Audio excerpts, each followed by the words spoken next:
on my quest.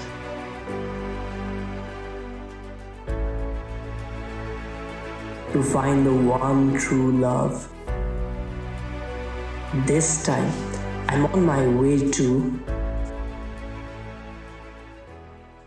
Bro, I'm just kidding. There's no such quest. This time, with my friends, I'm on my way to Mordi Trek for a couple of days.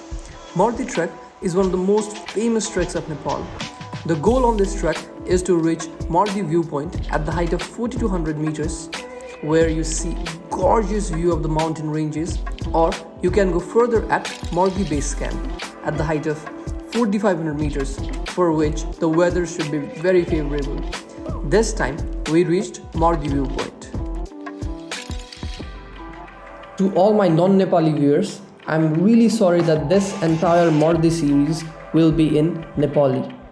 For some reason, I switched the language at the beginning and then just stuck with it till the end. But I promise you guys that all the other videos that I post here will be totally on English. Now, without any further ado, welcome to this journey.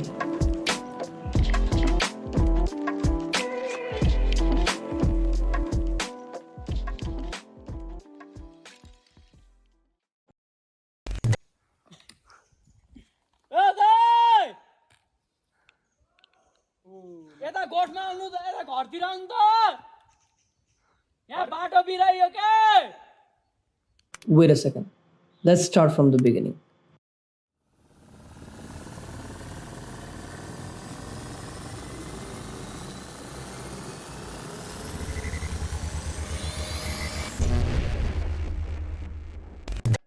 We started our journey from Butwal. On day 1, we reached Pokhara. From there, the next day, we went to Bagung Bus Park and took a bus to Kade, and we reached Kade in an hour from Pokhara. Good morning. Right now we are here at Kade. We are here at Kade, and this time we have front गरेर मलाई यस्तो pose दिन ल Sudeep, Vivek. Hello.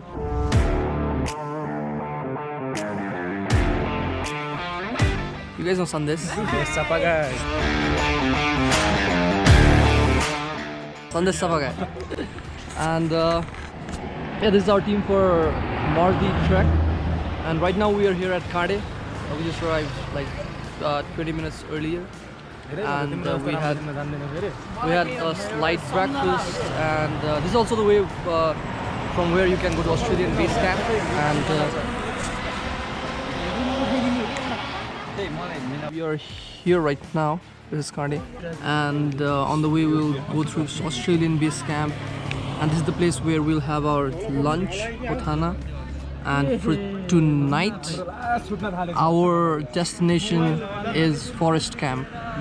So yeah, that's the plan so far. सुदेवको नाम चाहिँ राजीव राख्नुपर्छ नि त अनि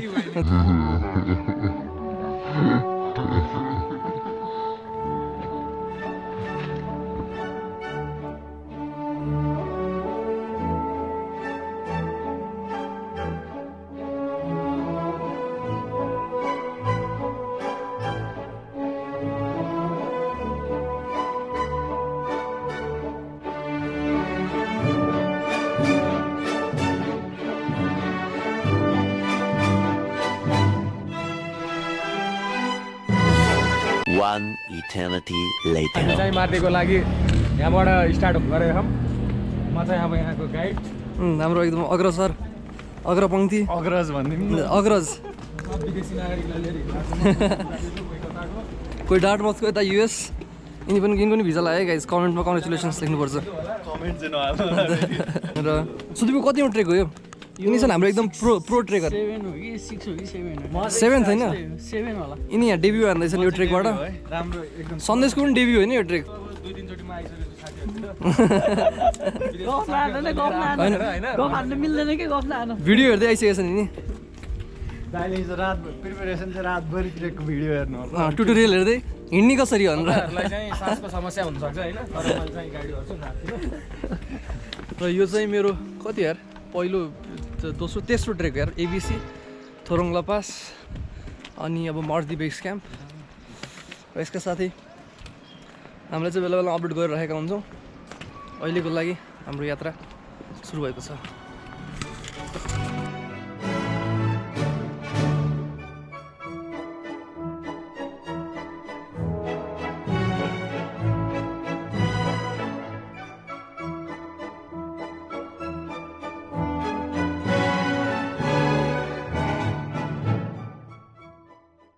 हिँडेको चाहिँ 45 मिनट बितिसक्यो भएर अनि होला खास खुट्टा चाहिँ अलिअलि युज हुन थाल्यो। सुरुमा चाहिँ हद गाह्रो भएको थियो अनि खुट्टाले पनि सोच्यो होला खास अब चाहिँ यो माछाहरूले हामीलाई हिँडाएरै छोड्छ भनेर अनि अब दुइटै खुट्टाहरू चाहिँ युज हुँदैछन् हिँड्नलाई। र ट्रेकिङ खास हिँडेको एक्सपिरियन्समा पनि सुरुको 2 घन्टा अलि गाह्रो हुन्छ किन भन्दाखेरि झ्याप्पै हिँडिरहेको हुँदैन नि त। घरमा अब त्यो दुध लिन जानलाई पनि बाइक लिएर गइरहेको हुन्छ अगाडि किराना पसलमा अनि एक्कासी यत्रो हिँड्दाखेरि त गाह्रै हुन्छ नि त होइन सुदीप। र हामी चाहिँ अस्ट्रेलियन बेस क्याम्प आइपुग्यो यार। त्यहाँ क्याम्पहरू देखिरहेको छ नि। सबैभन्दा छिटो आइयो लगभग हामीलाई एक्ज्याक्टली 1 आवर र 15 मिनट 20 त्यस्तै लाग्यो। 1 आवर लाग्यो? 1 घन्टा त लाग्यो। 1 घन्टा लाग्यो। त्यो 1.5 घन्टा लेखेको त्यहाँ चाहिँ होइन हामी 15-20 मिनट अगाडि छिटो आइपुग्यौँ। त्यहाँ बोर्डमा लेखेको पहिले नै धेरै हिँडेको भएर हामीलाई सजिलो भयो हिँड्नलाई। यो सब हामी छिटो आउनुको क्रेडिट सबै सन्देशलाई जान्छ। यदि सन्देशले मोटिभेट नगरेको हामी तल त्यो जङ्गलमा ढुङ्गामा पानी खाँदै बसिरहेको खाँदै गीत गाउँदै यहाँ गीत पनि बजिरहेको छ रमाइलो छ। ठाउँ ठाउँमा चाहिँ यहाँ चाहिँ बस्नलाई राम्रो छ यार व्यवस्था होटलहरू अनि मान्छेहरू जेनरली यहाँसम्म आएर पनि फर्किरहेको हुन्छ है अस्ट्रेलियन बेस क्याम्पसम्म पुगेर। काँडेबाट निस्केपछि आएको पहिलो स्टेसन अस्ट्रेलियन बेस क्याम्प एकदमै रमाइलो थियो। यहाँबाट हामीले हिमाल अझ नजिकबाट देख्न थाल्यौँ। यदि अगाडि नगएर यहीँ बास बस्ने हो भने पनि बस्नको लागि यहाँ अति नै राम्रो व्यवस्था छ। तर यो ठाउँ अलिकति महँगो छ खान र बस्नको लागि। यहाँसम्म आइपुग्दा हामी एक ठाउँ मात्र अलिकति बाटो चुकिएको थियौँ तर पछि थाहा भयो कि यो दुइटै बाटो एकै ठाउँ आएर गाभिने रहेछ भनेर। नत्र भने ठाउँ ठाउँमा गाइड गर्नको लागि राखिएको यस्तो बोर्डहरू हामीले भेटिरहेका थियौँ। अब हाम्रो गन्तव्य भनेको पिताम देउराली जहाँ चाहिँ गएर हामी खाना खान्छौँ।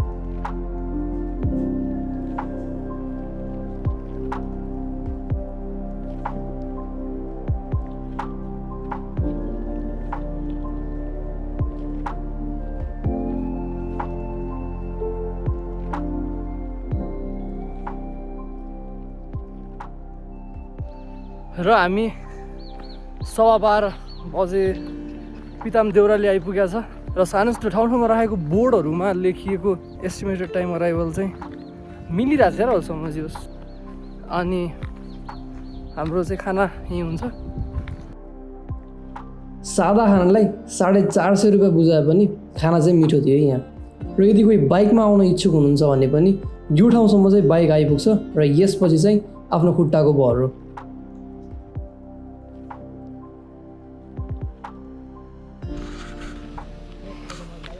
र भर्खर हामी पिताम देउरालीमा खाना खाएर फेरि हिँड्न सुरु गर्यो। र अब यहाँको एस्टिमेसन अनुसार चाहिँ अघि एकजना दाइलाई भेटेको थियौँ हामीले। उहाँ चाहिँ प्रोफेसनल गाइड हुनुहुन्थ्यो अनि त्यही 4 घन्टामा चाहिँ हामी फरेस्ट क्याम्प पुगिन्छ होला।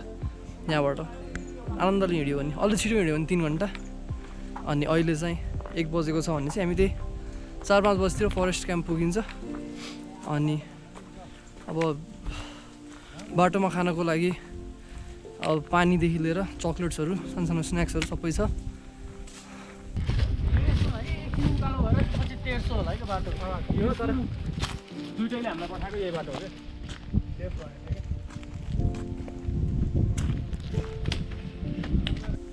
अब फेरि हाम्रो यात्रा निरन्तर अघि बढिरहन्छ।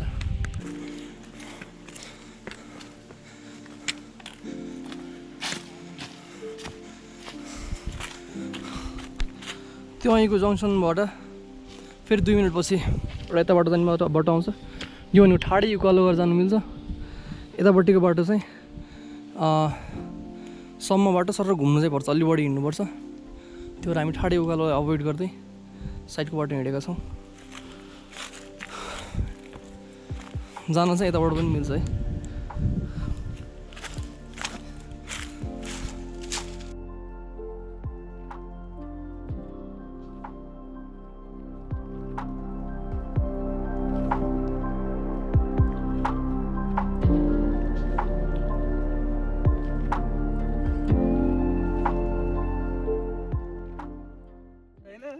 दुःख भइयो नि यार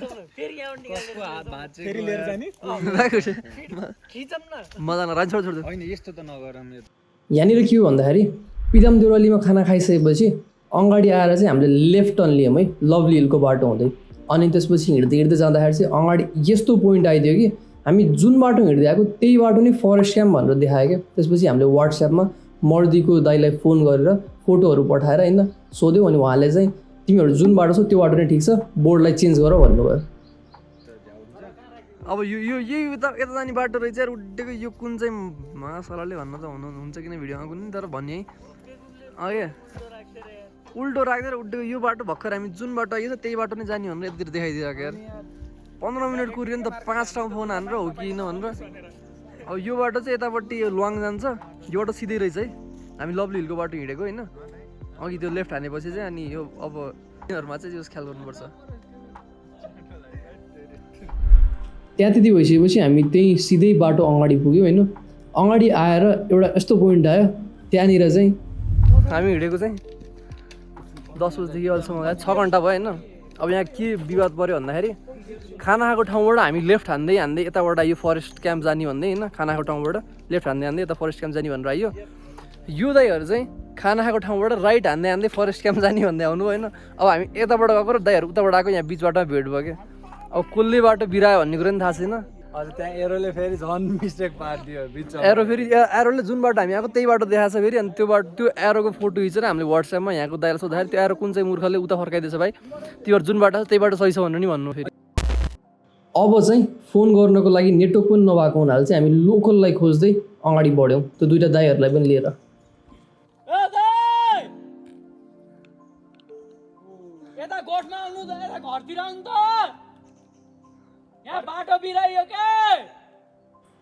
त्यहाँको लोकल बासँग भेटेपछि हामीले थाहा पायो कि हामी त बाटो घुमेर धन्नै पिदाम देउराली पुग्न लागिसकेको रहेछ र बिचमा एक ठाउँ देखिने बाटो चाहिँ हामीले देखिएन छ त्यसपछि हामीले उहाँलाई रिक्वेस्ट गरेर बाटो देखाइदिनका लागि फेरि उल्टा बाटो हिँड्यौँ र जुन त्यो बोर्ड थियो त्यो बोर्ड चाहिँ सही रहेछ अनि हामीले बरु गलत गरेको रहेछौँ त्यसलाई उल्टा फर्काइदिएर ल सुधार्दियो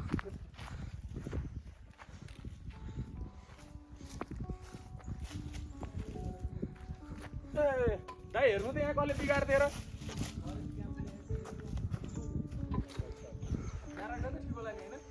त्यही यसो के खुट्टा खाल्टोसाल्टो पार त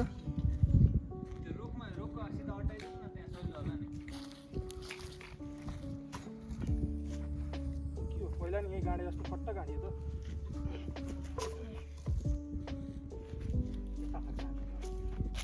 यो यता बल्ल आयो क्या अघि हामी आउँदा कसले यता फर्काइदिएर अनि झुक्कियो नि हामी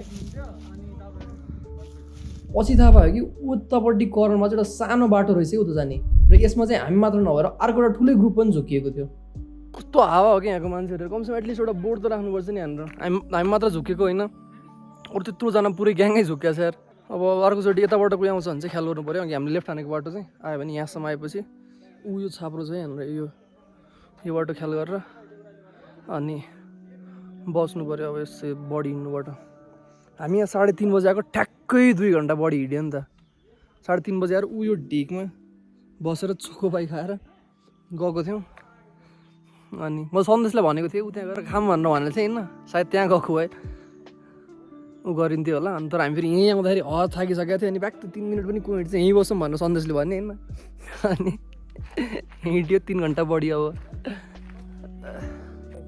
यहाँबाट चाहिँ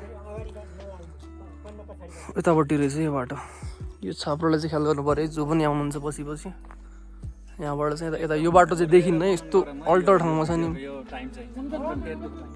हामीलाई सहयोग गर्न आउनुभएको बालाई हामीले त्यहाँ बिदाई गरी फेरि हिँड्न थाल्यौँ। तर यसपालि चाहिँ घाम ढलिसकेको हुनाले एकदमै बाक्लो कुहिरो थियो र राति हामी टर्च बाल्दै 7:45 फरेस्ट क्याम्प आइपुग्यौँ र यो दिनको अन्त्य फरेस्ट क्याम्पको यो होटलमा आएर भयो। आशा छ यहाँसम्मको जर्नी हजुरलाई रमाइलो लाग्यो होला र बाँकीको यात्रा अर्को एपिसोडमा। चियर्स।